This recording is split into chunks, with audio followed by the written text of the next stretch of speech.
이제 하나님 말씀 보시겠습니다. 하나님 말씀은 사무엘상 24장 2절부터 10절까지 말씀입니다. 제가 한국어로 읽고 인니어로 우리 카리나 자매께서 읽으시겠습니다. 하나님의 말씀을 경청하시겠습니다. 사울이 온 이스라엘에서 택한 사람 3,000명을 거느리고 다윗과 그의 사람들을 찾으러 들렴소 바위로 갈새 길가 양의 우리에 이른지 굴이 있는지라 사울이 뒤를 보러 들어가니라. 다윗과 그의 사람들이 그 굴 깊은 곳에 있더니 다윗의 사람들이 이르되 보소서 여호와께서 당신에게 이르시기를 내가 원수를 내 손에 넘기리니 내 생각에 좋은 대로 그에게 행하라 하시더니 이것이 그날이니이다 하니 다윗이 일어나서 사울의 겉옷자락을 가만히 베니라. 그리한 후에 사울의 옷자락 뱀으로 말미암아 다윗의 마음이 찔려 자기 사람들에게 이르되 내가 손을 들어 여호와의 기름 부음을 받은 내 주를 치는 것은 여호와께서 금하시는 것이니 그는 여호와의 기름 부음을 받은 자가 됨이니라 하고 다윗이 이 말로 자기 사람들을 금하여 사울을 해하지 못하게 하니라. 사울이 일어나 굴에서 나가 자기 길을 가니라. 그 후에 다윗도 일어나 굴에서 나가 사울의 뒤에서 외쳐 이르되 내 주 왕이여 하매 사울이 돌아보는지라. 다윗이 땅에 엎드려 절하고 다윗이 사울에게 이르되 보소서 다윗이 왕을 해하려 한다고 하는 사람들의 말을 왕은 어찌하여 들으시나이까. 오늘 여호와께서 굴에서 왕을 내 손에 넘기신 것을 왕이 아셨을 것이니이다. 어떤 사람이 나를 권하여 왕을 죽이라 하였으나 내가 왕을 아껴 말하기를 나는 내 손을 들어 내 주를 해하지 아니하리니 그는 여호와의 기름 부음을 받은 자이기 때문이라 하였나이다. 아멘. Kemudian Saul mengambil 3.000 orang yang terdiri dari seluruh orang Israel, lalu pergi mencari Daud, dan orang-orangnya di gunung batu kambing hutan. Ia sampai ke kandang-kandang domba di tepi jalan. Di sana ada goa dan Saul masuk ke dalamnya untuk membuang hajat. Tetapi Daud dan orang-orangnya duduk di bagian belakang goa itu.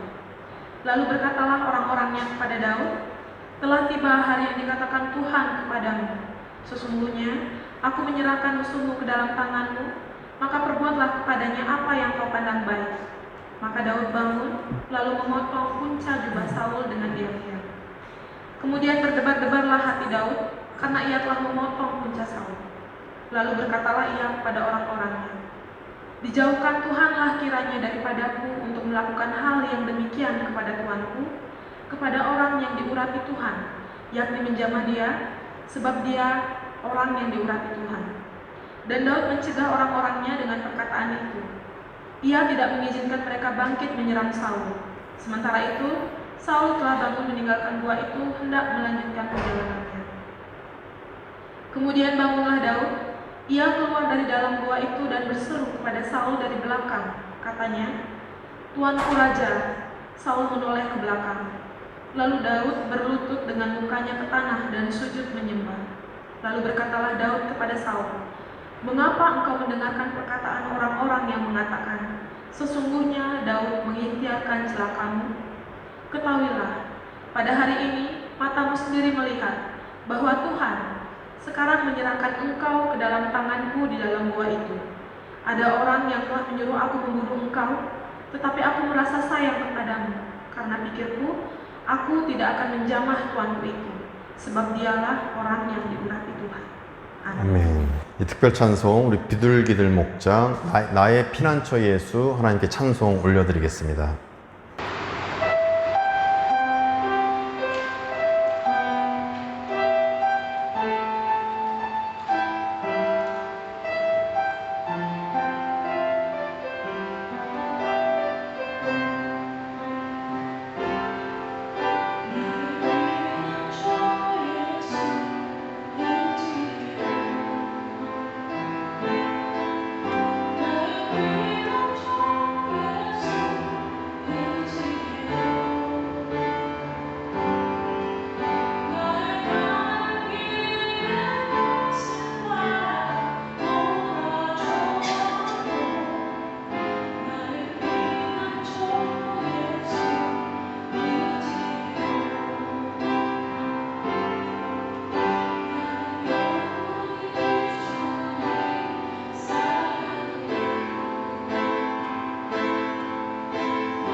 제가 가끔 이제 야야산 밖에서 이 식사할 때가 있습니다. 식사를 위해서 이제 메뉴판을 딱 보면은 야, 이거 뭘 고를지 모를 정도로 이 메뉴판에 메뉴가 많은 것을, 이 음식들이 많은 것을 보게 됩니다. 그래서 그 중에 먹으려면 이제 뭐 한두 가지, 뭐 두세 가지를 선택을 해야 되는데, 이 선택에, 참 이게 여간 어려운 것이 아닙니다. 그러니까 쉽지 않은 일입니다. 선택하는 것이. 가만히 생각해 보니까 그 선택이 쉽지 않은 이유가 뭘까? 그런 생각을 해 보니까 결정에 따른 어떤 부정적인 영향 때문에 그렇다라는 그 답을 저는 얻게 되었습니다. 예를 들면 제가 시킨 음식으로 인해서 뭐 같이 간 동료들이 이게 뭐 이런 걸 시켰냐, 약간 이렇게 찌푸릴 수 있거나 뭐 이렇게 되면 이게 좀 부담이 되는 것입니다. 그런데 메뉴판에 이 음식 결정이라는 사소한 결정뿐만 아니라 우리는 사실 중차대한 어떤 사안에 대해서 중차대한 어떤 결정을 할 때가 종종 있습니다. 아니 많을 때도 있습니다. 그러니까 무겁고 커다란 결정을 하는 일은 제가 앞서 말씀드렸던 이 음식 고르는 일보다 훨씬 무거운 마음의 짐일 것입니다. 그 일 때문에 어떤 많은 영향, 어떤 긍정적인 영향을 줄 수도 있고 어떤 부정적인 영향도 줄 수 있기 때문입니다. 가령 자녀를 위해서 결정해야 될 어떤 중요한 사안, 아니면 내 삶의 현장에서 내가 일궈가는 어떤 일들에 대해서 결정해야 될 그런 사안들, 또 여러 가지 내 직장, 또 내 가정을 위해서 꾸려가야 될 여러 가지 중요한 이 사안들, 이 사안들에 대해서 예스냐, 노냐, 사인해야 되냐, 말아야 되냐, 어떤 이런 결정들은 참으로 우리에게 쉽지 않은 일들일 것입니다. 이런 중차대한 사안들에 대해서 결정을 내리기가 쉽지 않고, 내가 이걸 말해야 될까, 말 안 해야 될까, 이런 결정도 사소한 일부터 중차대한 어떤 사안에 이르기까지 참으로 쉽지 않은 인생을 사는 게 바로 우리의 모습이라는 것입니다. 왜냐하면 부정적인 영향이 있을까봐, 이것이 두렵기 때문인 것입니다. 그렇다면 우리가 결정한 일이 긍정적인 영향을 매번 줄 수 있도록, 긍정적인 영향을 매번 줄 수 있도록 우리는 어떻게 결정을 내려야 하겠습니까? 어떻게 결정 내려야 되겠습니까? 최소한도로 부정적인 영향이 오지 않고 긍정적인 영향을 발할 수 있도록 우리는 어떻게 결정을 내려야 하겠습니까? 그 방법을 우리가 본문 통해서 두 가지로 살펴보고 삶에 적용하실 때 사소한 일부터 중차대한 사안에 대해서 매번 긍정적인 영향을 줄 수 있는 우리 모두 되시기를 간절히 소망합니다. 첫째로, 사람의 질서보다 더 높은 하나님의 질서로 결정을 내려야 합니다. 사람의 질서가 아니라 더 높은 하나님의 질서로 모든 일을 결정해야 된다는 것입니다. 2절에 따르면, 2절에 보니까 사울 왕은 최정예 부대를 도피 중인 이 다윗을 잡으려고 합니다. 최정예 부대를 이끌고, 뭐 특전사 같은 이들이죠. 그걸 딱 이끌고서는 다윗을 잡으려고 합니다. 그러니까 강력한 군인들을 통해서 다윗을 잡으려 하는데, 그런 상황에서 3절에 보시면, 3절입니다. 마침 다윗이 딱 꽁꽁 숨어있던 그 굴 안으로 사울 왕이 혼자 들어가게 됩니다. 볼일을 보기 위해서 들어갑니다. 3절 제가 읽어드리면, 길가 양의 우리에 이른즉 굴이 있는지라. 딱 굴이 있습니다. 동굴 같은 거겠죠. 사울이 뒤를 보러 들어가니라. 그러니까 볼일 보러 들어갑니다. 다윗과 그의 사람들이 그 굴 깊은 곳에 있더니, 그러니까 숨어 있는데 마침 그곳에 이제 들어갑니다. 호박이 넝쿨채 들어온 거죠. 자, 잘 됐다. 사울왕을 딱 잡기만 하면 됩니다. 아니면 사울왕을 해버리면 잡고 어떤 죽이면은 이 다윗 왕은 더 이상 도피 생활을 안 하게 되는 것입니다. 최정예 부대와 떨어져 굴 안으로 들어온 혼자 볼일 보는 사울왕 처단하면 더 이상 힘든 거 없어집니다. 문제가 해결되는 것입니다. 본인 가족과 부하들 모두 괴로운 현실에서 벗어날 수가 있는 것입니다.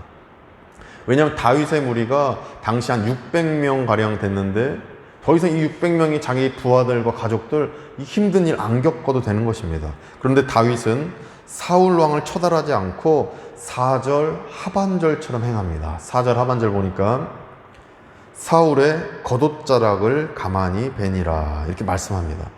기회가 왔는데 그냥 사울 왕의 옷자락만 조금 베어냈다. 아마 깜깜이 어두웠던 모양입니다. 그것만 베어냈다는 것입니다. 정작 그 문제 상황을 해결해야 되는데 그 문제 끄트머리만 그냥 베어낸 것입니다. 기회를 잡으면 삶의 모든 어려움, 괴로움이 사라질 수 있는데 잡지를 않았던 것입니다. 그 이유를 6절에서 다윗은 설명합니다. 왜 기회를 안 잡았는지 설명하는데 뭐라고 하냐면 6절입니다. 자기 사람들에게 이르되 내가 손을 들어 여호와의 기름 부음을 받은 내 주를 치는 것은 여호와께서 금하시는 것이니 이렇게 말씀합니다. 이 말씀은 하나님의 질서는 기름 부음 받은 사울 왕을 죽이지 않는 것이다. 이 말씀하는 것입니다. 그러니까 사람의 질서대로 봤을 때 기회일 수 있지만 하나님의 질서로 봤을 때 지금은 기회가 아니었다라는 것입니다. 따라서 본인은 사람들이 아무리 얘기해도 이 사람의 질서대로 본다면 기회이고 문제 해결할 수 있는 찬스처럼 보여도 하나님의 질서대로 보면 이건 찬스가 아니다, 기회가 아니라면 나는 붙잡지 않는다 이렇게 고백했던 것입니다. 이 고백이 우리의 고백되기를 원합니다. 사람의 질서대로 보면 그거는 문제 해결되는 방법입니다. 이거 붙잡아야 해결될 것 같습니다. 이거를 말해야 해결될 것 같습니다. 사람의 질서대로 보면, 그런데 하나님의 질서대로 보면 말하지 않을 때가 있는 것입니다. 붙잡지 않아야 될 때가 있습니다. 이건 찬스가 아닌 것입니다. 내 경험, 내 지식으로 봤을 땐 이거는 기회일 수 있지만 하나님의 질서대로 보면 이것은 기회가 아닐 수 있는 것입니다. 이럴 때 우리는 사람의 질서보다 더 높은 하나님의 질서대로 계획하시고 결정하시기를 소망합니다. 이렇게 될 때 우리는 늘 긍정적인 영향을 발휘하는 우리의 인생이 되게 될 줄 믿습니다. 다윗은 사람의 질서가 아니라 하나님의 질서대로 인내하고 참았더니 결국엔 모든 백성들이 정치적으로 이 리더십을 인정하는 놀라운 축복을 얻게 됩니다. 이것이 바로 사무엘상 후반부에 나오게 됩니다. 이처럼 사람의 질서가 아무리 좋아 보여도 당장에 붙잡으면 손해볼 수 있습니다. 그러나 하나님의 질서가 당장에는 손해보는 것처럼 보여도 훗날에는 시간이 흘러 가장 좋은 축복임을 우리가 깨닫고 믿음의 눈으로 바라보시기를 소망합니다. 그렇다면 하나님의 질서가 무엇입니까?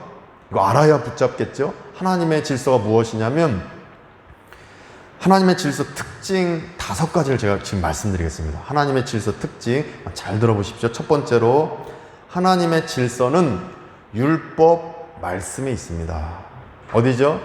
이 구약 성경에 있다는 것입니다. 하나님의 질서는 구약 성경에 있습니다. 두 번째로 하나님의 질서는 예수님의 가르침에 있습니다. 신약 성경에 있습니다. 바로 이거죠. 세 번째로 하나님의 질서는 성령의 9가지 열매라는 결과를 만들어냅니다.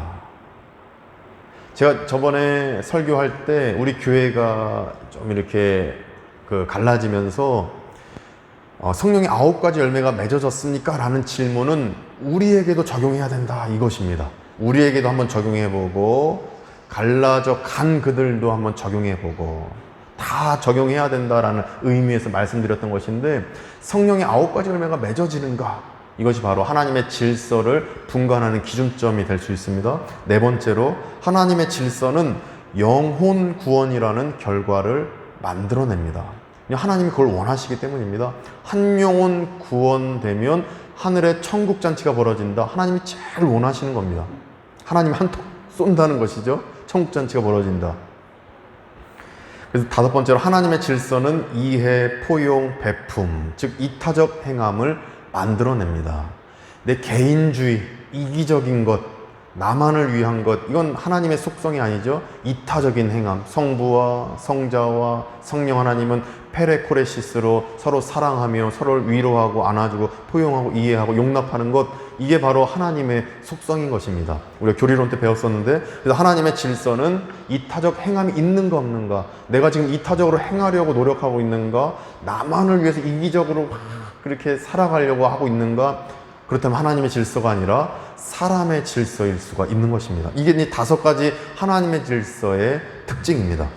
그래서 우리에게 이렇게 적용할 수 있습니다. 누군가에게 선의를 베푸는 것이 내 자녀를 포함해서 내 사업장에서 이렇게 행하는 것이 내 만족감인가, 한 영혼 구원을 위한 건가, 성령의 9가지 열매를 맺어가는 것인가, 이타적 행함인 것인가, 이러한 기준으로 살펴볼 때 내가 하나님의 질서를 행하고 있는지, 사람의 질서대로 행하고 있는지 이걸 분간할 수가 있을 것입니다.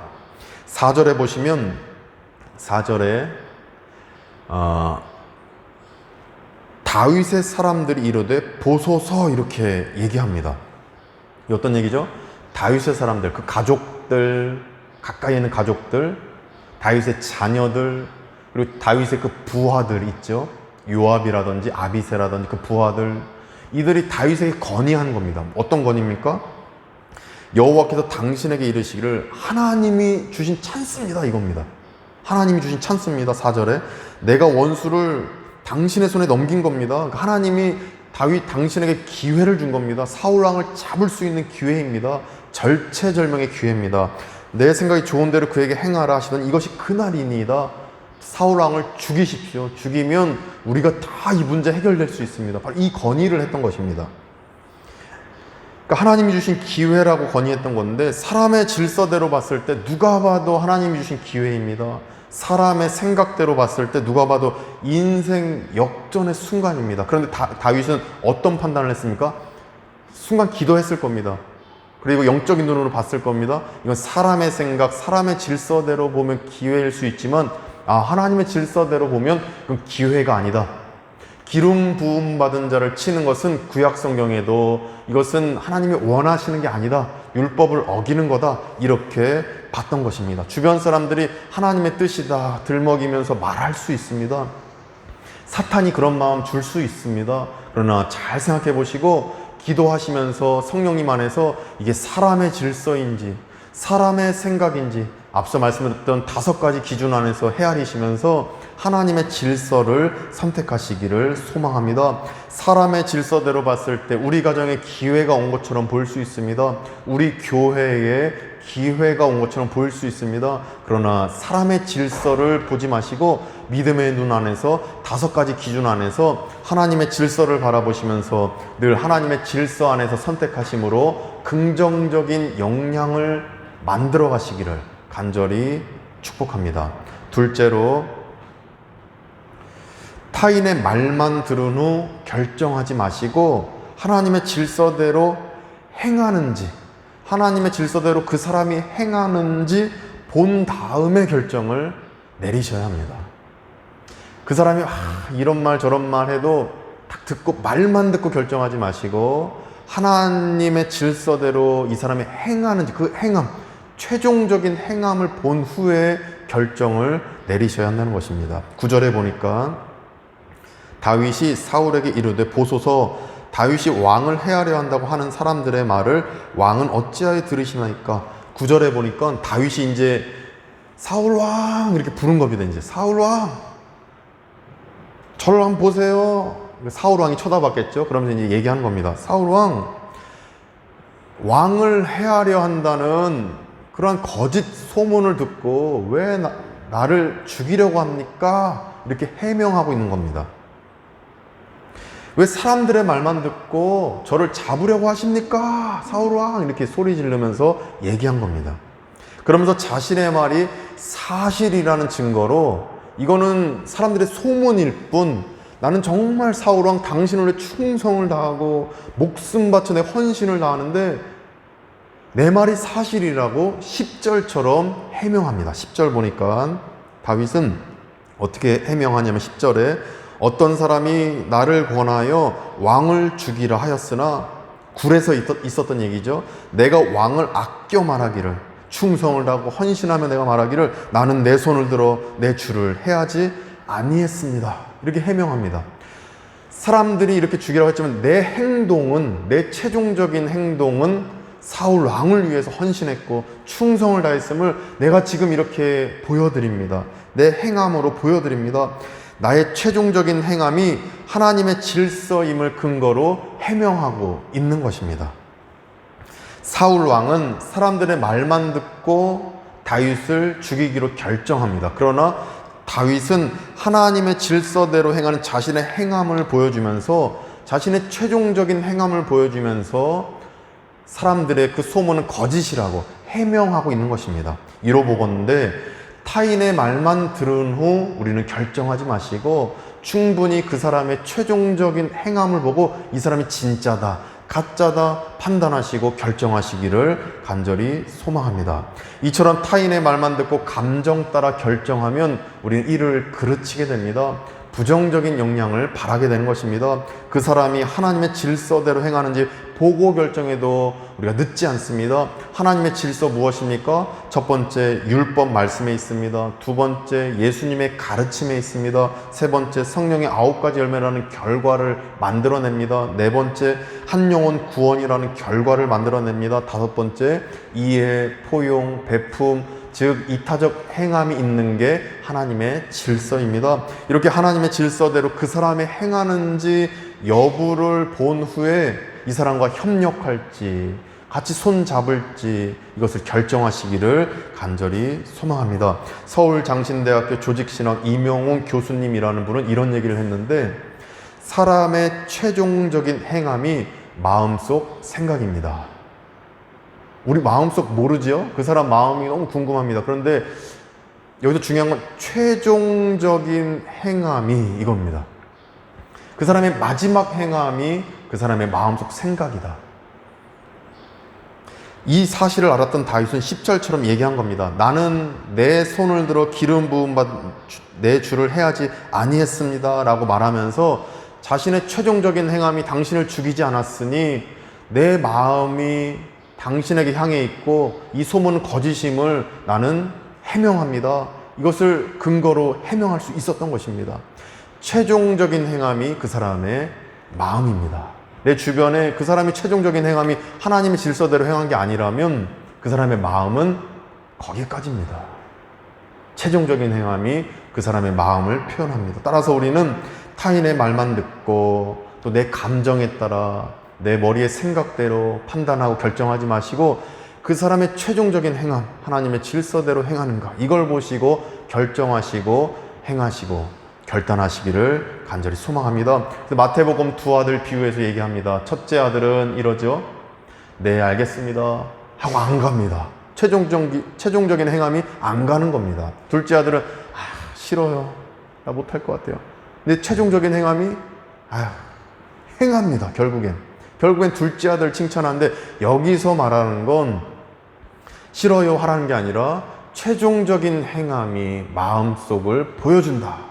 이것을 하나님이 짚고 있는 것입니다. 따라서 최종적인 행함이 하나님의 질서대로 행하는 사람과 협력하시고 나 역시도, 우리 역시도 최종적인 행함이 하나님의 질서 안에서 행하는지 살펴보시기를 간절히 원합니다. 초기 교회 교부였던 주후 4세기경에 아우구스티누스, 어거스틴이라는 성자가 있었습니다. 근데 이분이 어떤 얘기를 하냐면, 범죄자의 행함 5단계가 있는데 이 5단계를 토대로 우리는 사람의 심리를 볼 수 있다라고, 그것이 알고 싶다 프로그램 있죠. 거기에 오윤성 교수라는 분이 이렇게 얘기합니다. 뭐라고 얘기했냐면, 1단계로 범죄자는 어떤 행동을 내가 할지 딱 이 생각을 한다고 합니다. 내가 이 칼을 사야겠다, 아니 내가 어디 숨어 있어야겠다, 이런 생각을 하는 겁니다. 그럼 2단계로 행동을 통해 얻을 수 있는 이익에 대해 생각을 한다고 합니다. 내가 이렇게 했을 때 어떤 이익을 얻을까? 한번 욕 딱 하면 내가 화가 풀릴까? 이렇게 했을 때 내가 어떤 것을 받을 수 있을까? 이거 이익을 이제 생각합니다. 그러면 3단계, 이 중요한데, 행동의 결과를 생각하게 된다고 합니다. 바로 이 지점이 사람의 최종적인 행함이 마음속을 보여준다. 바로 이것을 우리에게 알려준다라고 저는 깨닫게 됩니다. 범죄자는 짧게 생각하면 충동적인 범죄를 행하는 것이고, 길게 생각하면 지능형 계획 범죄가 된다는 것입니다. 내가 이 행동을 했을 때 이 결과가 어떻게 나올까? 짧게 생각하면 충동 범죄, 갑자기 화가 확 나서 하는 거. 근데 그것도 충동이라고 해서 죄가 가볍지 않은 것이 생각한 겁니다. 그것도 생각하고 충동형 범죄이고, 깊게 생각하면 지능형 계획 범죄이고, 결국엔 사람은 생각하고 행동하는 것입니다. 이후 4단계 충동적이든 계획적이든 행동을 실행합니다. 5단계 악한 결과를 보고 나선 행동을 합리화하게 됩니다. 재판에 보면 저 사람 때문에, 저 사람이 이렇게 옷을 입었기 때문에, 저 사람이 이렇게 말했기 때문에 어떤 이유가 있어서 난 이거 했다, 합리화시키는 겁니다. 이 말을 들으면서 사람의 최종적인 행함이 마음속 생각이다라는 명제가 참 옳구나, 이것을 저는 깨닫게 됩니다. 말씀드렸듯이 3단계, 즉 짧게 생각하든 길게 생각하든 사람은 생각하고 움직이는 것입니다. 따라서 이 사람이 어떤 움직임을 보였느냐, 최종적인 행함이 그 사람의 마음속을 대변하듯이, 따라서 우리는 하나님의 질서대로 이 사람이 행했는가, 이것을 바라보시면서 결정하실 때 언제나 긍정적인 영향을 바라시는 우리 모두가 되시고 늘 축복 안에 거하실 줄 믿습니다. 그래서 저는 현지인 목사님들, 한국인 선교사님들 바라볼 때, 그리고 여러 가지 일을 진행할 때 최종적인 행함이 이분이 어떤 행함을 하셨는가를 볼 때, 그렇게 보고 나서 결정할 때 이를 그르치는 법이 없음을 하나님이 은혜 안에서 경험하게 됩니다.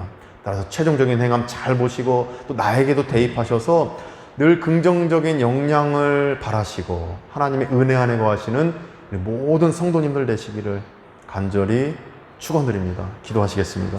거룩하신 하나님 아버지, 구약 성경 안에 하나님의 질서가 있음을 믿습니다. 신약 성경 예수님의 가르침 안에 하나님의 질서가 있고 성령의 9가지 열매, 또 영혼 구원, 또 이타적 행함 안에 하나님의 질서가 있음을 보게 됩니다. 이 하나님의 질서 안에서 우리가 모든 것에 있어 결정을 내리는 근거가 되게 하시고, 또 타인의 말만 듣고 결정하지 않고 하나님의 질서 안에서 행하는 타인의 그 최종적인 행함, 또 저의 최종적인 행함 안에서 늘 결정을 할 수 있는 우리가 되도록 도와주시옵소서. 예수 그리스도의 이름으로 간절히 기도드립니다. 아멘. 다 같이 일어나셔서 찬송가 지금까지 지내온 것 함께 부르시겠습니다.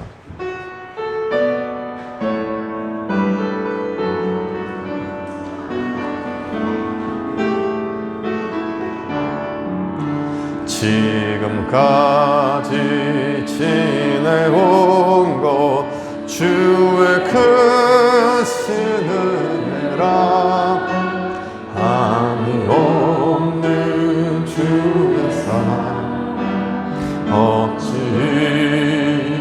말하랴. 자나깨나 주의 손에 항상 살펴주시고 모든 일을 주 안에서 형통하게 하시네. 몸도 만도 연약하나 생마다 살았네. 물 붓듯이 부시는 주의 은혜 족하다. 사랑 없는 거리에 나 험한 산길에 맬 때 주의 손을 굳게 잡고 찬송하며 가리라. 주님 다시 배울 날이 날로 다가와. 무거운 짐 주께 맡겨 벗을 날로 멀잖네.